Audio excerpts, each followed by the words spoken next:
I'm Claire, you're watching Stitch Home Sew. Thank you so much for joining me today for another video. Today's video is a Friday Sews video, and I'm here to talk to you all about what I've been up to in terms of sewing and sewing related things this week. It's been a really lovely week and I've got some makes to show you, and I'm going to talk to you all about my day at the Stitch Festival and show you my little haul of things that I've got too. So I hope you enjoyed today's video and stick around and let's get into it. So I have made a couple of makes over the last couple of weeks since I last posted a Friday Sews. One of them I've already spoken to you about in terms of my plans for it, and that was the Hinterland dress by So Liberated, should I say. And I spoke about the fact that I wanted to get this made up. I think I said that I'm not sure whether I was part way through it the last time I saw you or whether I was still yet to crack on. I think I was still yet to crack on actually. And I had made a matching bag for it, but not actually made the dress. Kind of the wrong way around, but hey ho, I got it done. So I think I left you with, on my last Friday Sews, that I was going to be going away the weekend before the weekend that was Plymouth Frocktails, although I wasn't at Plymouth Frocktails, although I was in Plymouth. Weird coincidence. And I did actually bump into a few of the lovely ladies that were going to the Plymouth Frocktails, because me and my friends had happened to go to Royal William Yard at the time when loads of them were there. I had no idea that that was going on. I hadn't looked at the details of it other than that it was in Plymouth, because I knew I wasn't there for that weekend. And quite frankly, I didn't want to know too much because I didn't want to feel sad that I was missing out. So I had no idea that guys were going to be there. So I walked into the shop, and in fact, I don't think I did know that Make Fabric Boutique was there, but it just hadn't registered when we were going. And so my friend said to me, and she's not a sewist, but she knows how much I like sewing, "Oh, there's a fabric shop over there. Do you want to go in?" Of course, yes. I then realised which shop it was. And then as I walked through the door, there was all these wonderful people there. So yeah, I had a lovely time saying hello to them. They did try and persuade me to go, but I did feel a bit mean ditching my other friends to go to the Frocktails. But oh my goodness, total FOMO and real bad, like, oh my goodness, when I've seen all the videos. But it looks like it was a wonderful event. Anyway, I had a lovely weekend, despite not being going to the Plymouth Frocktails. Yeah, it was a gorgeous weather weekend, a little bit chilly, but beautiful, beautiful weather.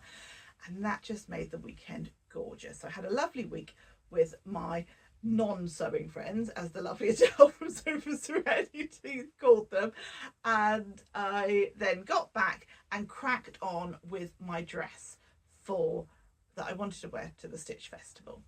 So this is, I'm just trying to reach over here, this is the fabric for the dress. So I'd already made a bag out of it. It's a cotton lawn fabric from Lady McElroy, and this is my dress. Now I appreciate it's hard to see the dress and its details, but I have got some buttons on there. Again, that's probably going to be quite hard for you to see. They're just black buttons that they've got a little bit of glitz in, and those were from my advent calendar, which I got from the lovely Bex, who is what Bex says on here, but her shop is Jazz and Wow. That came on my advent calendar at Christmas, so it was lovely to use those.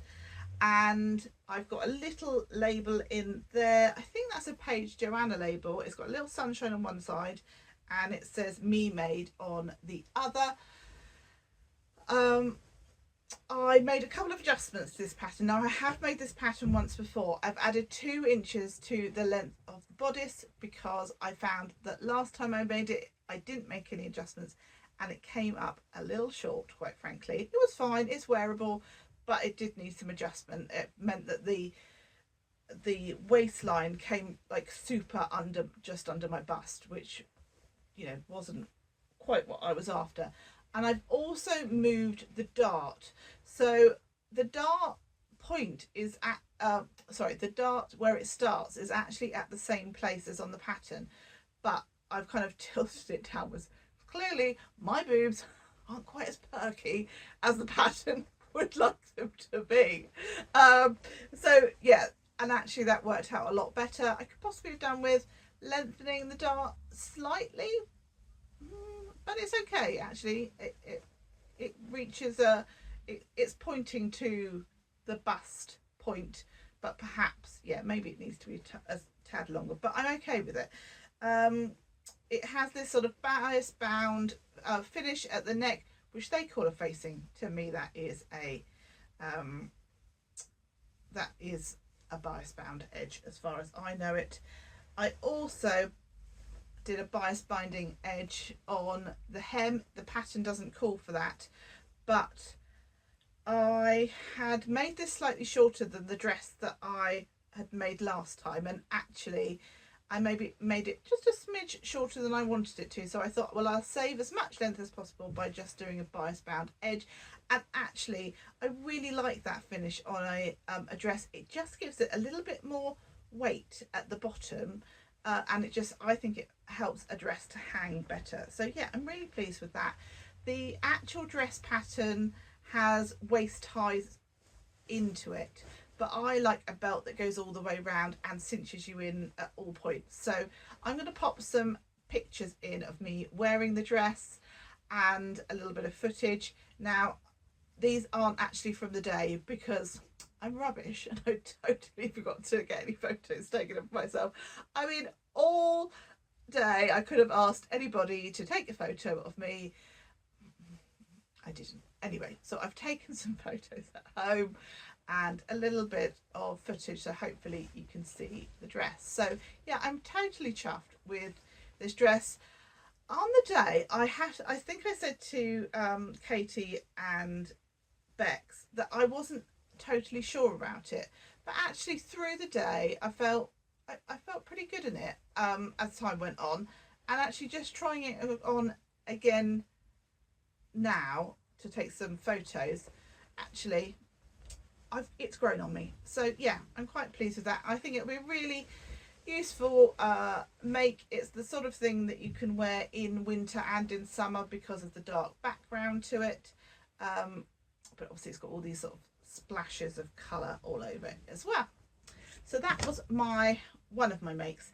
The other make is for the latest Sew Over It pattern that has literally just been released this week. So I've been working on this. At the point this video comes out, this pattern will have been released, and it is the Amy shirt. Now, you can do two versions of this shirt. They're very similar. The collar detail on the version 2 has got like a what do you call it, scalloped edge to it, and instead of the pleat details at the back, it's got some gathering, and the cuffs have got a curved edge here. Now, I have added a little label onto the yoke. It's got a double yoke, so you do the whole burrito method, which I really like. The burrito method, I think it adds that much cleaner, neater finish, and I love the fact that you see like the colour on the inside as well. It's really, really lovely. Now, in terms of adjustments to this pattern, I'm 5'8". I've added 3 centimeters to the length of the bodice and to the sleeve length, because I know that that's sort of, I generally will have to add length to patterns. I just did it as a bit of a guesstimate. I basically held up the pattern pieces in front of me, thought about the fact of, oh, there'll be a little bit of seam allowance here and there. What should I went with 3 centimeters, and it's worked out pretty good actually. I made the size 16, and I was toying up between making the size 16 and the size 18. So my body measurements in terms of my bust put me in a size 18, but I was kind of slightly in between sizes. and the patterns indicates that there's a good amount of ease in this. As it transpires, there's not as much ease. There is, but there isn't, which I know is a stupid thing to say, but the ease is largely in the back because you've got this kind of pleated detail. There's not as much ease at the front. So I think the fit looks quite nice. I'm actually quite pleased with it, but it is a much sort of, it's not tight, but it's a much closer fit than perhaps the pattern was designed for. And so if I was wanting it as a more casual look, I think I would go for the 18 next time. Having said that, I am really pleased with how it's come out. It's a little bit, if I wanted to wear this done up, it would be a little bit tight around my neck, if I'm honest with you. The rest of it is okay, but I'm never going to wear this done up. That is not an aesthetic that works for me. So actually I've only done buttonholes up to this point here because I'm never going to do this up. Basically I'm never even going to do it up to there, let alone up to the top. So I've just done a buttonhole, the top buttonhole here, and that works for me. I do feel a little bit when I'm wearing it that I'm channeling my inner Catherine from Soberton Makery, because I feel this fabric is very Liberty-esque and she loves a Liberty print. So it definitely feels a little bit, yeah, Catherine from Soberton Makery. That's not a bad thing, Catherine. I'm not dissing you in any way, shape or form. I love your look. But yeah, it does feel like it's a little bit Catherine. But I actually, you know, it's a little bit outside of my comfort zone, if I'm honest with you. I don't really have any proper shirts in my wardrobe, so that in itself sort of takes me a little bit out of my comfort zone, and the fabric choice is a little bit more out of my comfort zone too. But actually I think I really like it. So let me know what you think in the comments below. What else can I tell you about this? Oh, because I'd essentially sized down when I sewed up one of the arms without like finishing it and just put it on without attaching it onto here. I just kind of slipped it onto my arm and I thought, I think that's going to be a little bit snug. So the seam allowance is 1.5 centimeters, or 5/8 of an inch, and so I just took right under here, right in the kind of what's this area, the bicep. God, there's me flapping around my flabby arms. Shouldn't do that on camera, should I? What was I trying to say? I've distracted myself. I took that seam allowance up here down to probably between 5 and 10 millimeters, more towards 5, I'd say around about 7, and then took it back down to the 1.5 by the time it got down to the wrist, and that has worked quite nicely. So yeah, as I say, I think if I was in a different fabric or a stiffer fabric, even then I'm not sure, I possibly might size up to the 18 if I was to make it again. I'm not sure. It depends on the fabric that I was making it with. But this is a lovely kind of cotton lawn fabric, really drapey, really easy to wear. And I'm really looking forward to seeing everybody else's. I've seen a few little sort of sneaky peeks on our Pattern Insider Facebook group. But I'm looking forward to seeing a few more. So let's move on to the Stitch Festival. So I had a wonderful day. I went up on the Friday and I was catching up with a few lovely faces, few lovely people there. Unfortunately, the wonderful Dal from Sofa Serenity was really poorly, so she wasn't able to get there. So we did really miss her. I don't think I've done a Stitch Festival ever without a Dal. So yeah, it genuinely felt quite weird without her there. But we did have a lovely day. I met up first with Bex from What Bex Sews, and then a little bit later we caught up with Katie from Whatever Katie Sews, and the three of us spent the whole sort of day together. The lovely Nadia from Nadia Stitch and Style by Nadia. She was coming as well. Unfortunately, poor Nadia's train got delayed quite extensively, bless her. I think she was about 2 or 3 hours later getting there than she wanted to, but she did arrive later on, which was lovely. We saw the wonderful Catherine from Soberton Makery, the lovely Rachel from the French Seams, spent some lovely time with her too, and the lovely Sam from So Let's Sparkle with Sam. In fact, Sam was the first person that I saw. I saw Sam in the queue, but she had VIP tickets, so she got in a little bit before me. But I did catch up with her and spend some time with her later on in the day. We saw the lovely Northern Soul Sisters, caught up with them for a little bit. Lots of lovely people that we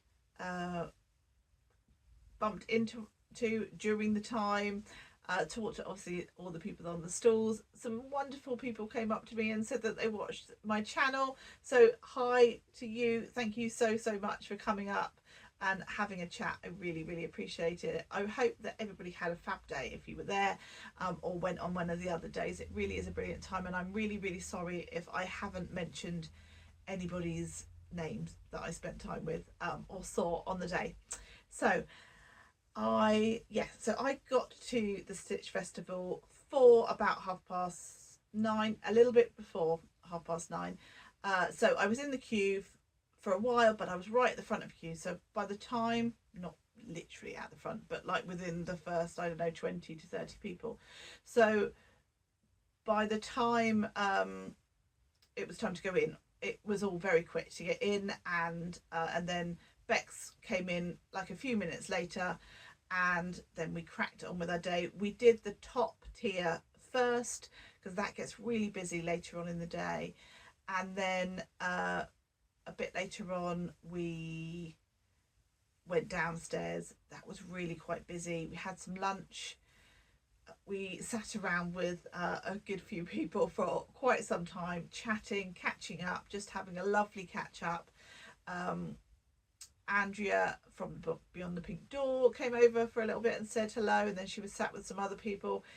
Just a really lovely time. We just took our time and chilled out in that area, so that we could just relax and just catch up, because part of the Stitch Festival experience is just talking to people and having a lovely time, as well as the shopping.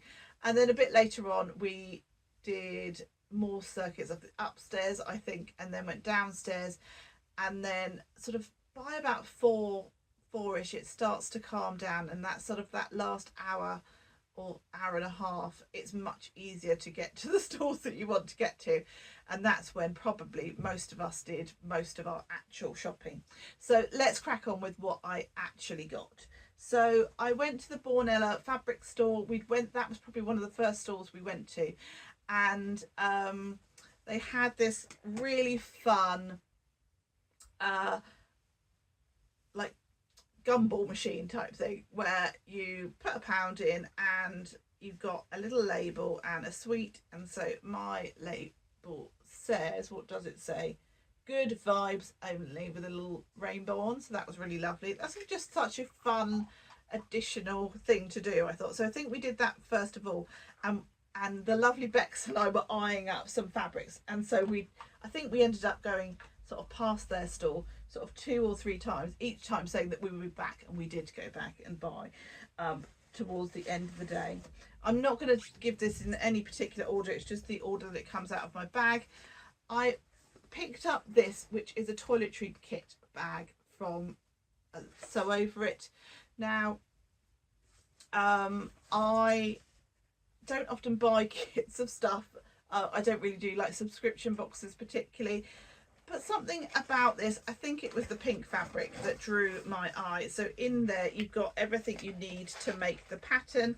So you've got the pattern itself, you've got some interfacing, you've got this gorgeous pink fabric, which I just think is really vibrant.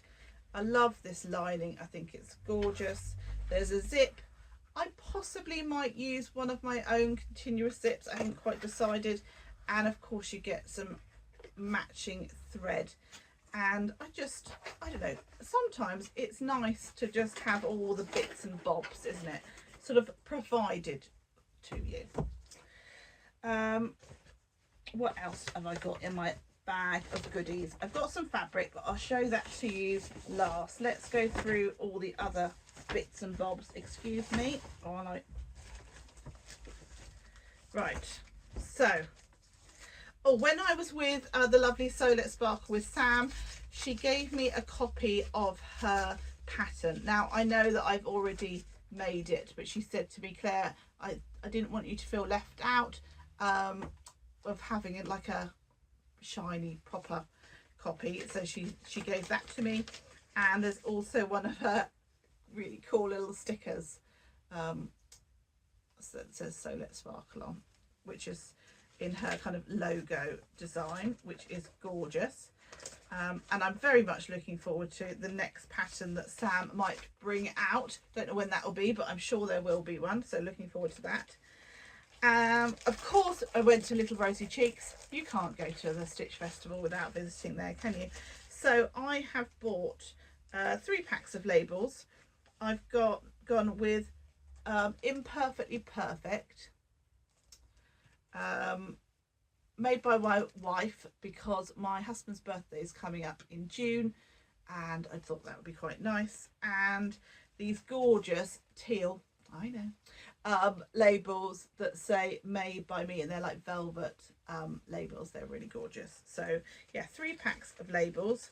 And I also, oh, and I got, when you buy from Little Rosy Cheeks, she always gives you a little extra label, and mine says 2025, made in 2025.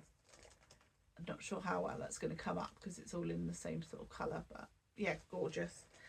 And then I also bought from Kate Blanford a little heart sparkly needle minder, which I just think is gorgeous. And this was really reasonable. It was only £4, so I thought that was really cute, and I just obviously I couldn't resist because it's just sweet and teal. So that's the bits and bobs, and then I've got 3 pieces of fabric. So I'll just do these aren't necessarily in the order that I bought them, but I bought this is actually it was the last bit of fabric that I bought of the day, quite later on in the day, pretty much as the place was closing. And I bought this from Stitch Fabrics or Rosenberg and Sons, and I asked for 3 meters, but they actually only had 2. So this is a really nice viscose. It's a really kind of nice weight. That's the sort of selvage to it. It's a navy background with these pink hearts on. I think it's really gorgeous. So I have to admit, now that I've only got 2 meters of the fabric, I mean, I think it is just over, but it's basically 2 meters of fabric. I'm not quite sure what I'm going to make of it, because my thoughts were to make some sort of dress. So any thoughts on pattern for that, please do let me know. That'd be great. Yeah, I'm not quite sure on that one, but I think it will be very nice. This one came from Bornella Fabrics, and I got 1.5 meters of this cotton jersey fabric, and I think that's really bright and colourful. It's on like a navy background, and obviously all these really bright colours. Again, not quite sure what the plan is for that. Some sort of jersey top. Again, ideas gratefully received. And then I have got this denim fabric that I bought from Rainbow Fabrics. Now it is like a grey denim, and then it's got like these velvety zebra stripes, I guess you'd call it, on there. Now, I'm not a massive animal fabric type person, but this drew me right in. Now, I asked for a meter, but it was the end of the roll, so I think there was like 1.7 on there. And he said that he didn't really want to just sell me a meter. However, he would do me the 1.7 for a good price. So they were selling them for like £10 a metre, and I got 1.7 for £14. So I did pretty well. So my initial thoughts when I was asking for a metre was to make a bag, but I think with 1.7 that, well, I could make 2 bags, couldn't I, or even more than that. But I think I'm going to make a jacket out of it because I think that will be gorgeous. But I'm going to think on this one. This one probably isn't going to get made up straight away because I just want to kind of decide on the pattern and possibly twirl something. So I just think this fabric is such fun and such, I just love it. So I made like a denim type style jacket. It was actually out of a cord, but that type of jacket. I made it, it's the Sew Over It one, Sorrento jacket. Last year or the year before, I did it as a collaboration with the lovely Marissa from the Umbrian Sewist, and I do wear that jacket, but there are a few things about it that I don't really like. The sizing of it isn't quite right. It's a little bit too big up here because my shoulder proportion to the rest of me is quite narrow, and also it doesn't have any pockets here.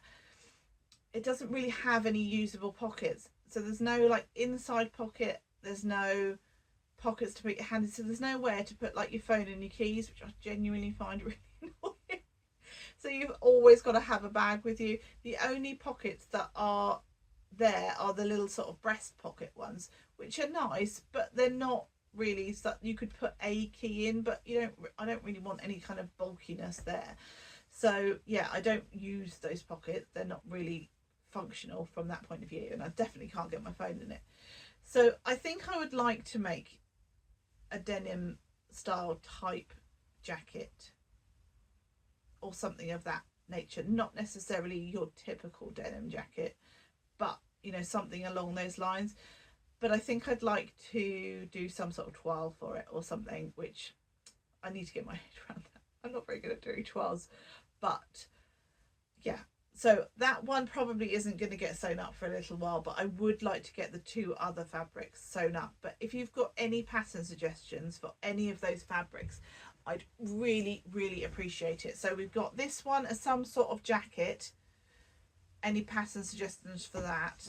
We've got this one, which is a cotton jersey fabric, 1.5 meters. Any cool pattern suggestions for that? And then this one that I've just dropped on the floor, this gorgeous viscose with this navy with these pink hearts all over. I've got 2 meters of that. So again, any pattern suggestions would be fabulous. So I really hope you've enjoyed today's video. If you have, please do give me a like. If you haven't subscribed, I'd love it if you consider doing so. And I just hope you've had a brilliant week, and I will catch you in the next video. Take care. Happy sewing. Bye bye.